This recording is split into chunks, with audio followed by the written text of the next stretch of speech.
আসসালামু আলাইকুম আমার প্রিয় ভাই ও বোনেরা। আমার একটা সাইডের কাজ চলিতেছে, বাহিরের ওয়ালের কাজ।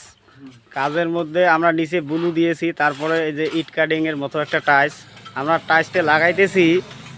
ভত্তা ভত্তা দিতেছি টাইলসের তলার মধ্যে, ওয়াল টাইলসের মধ্যে। এভাবে টাইলস লাগাইলে টাইলস কোনো দিন ছুটে যাবে না।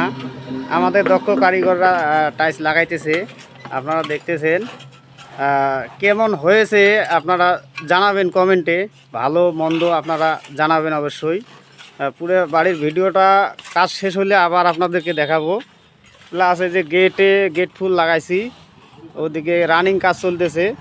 তো আপনারা যারা টাইলস লাগান বাহিরে, যারা মহাজন আছেন, তারা অবশ্যই বাহিরের কাজে যে কোনো মিস্ত্রি কাজ করুক তাদেরকে বলবেন এই যে এভাবে গ্রাটিন এভাবে বালতির মধ্যে গুলিয়ে যায়, যে ব্রাশ দিয়ে এভাবে দিয়ে লাগালে কাজটা পরিপূর্ণ হবে, টেকসই হবে।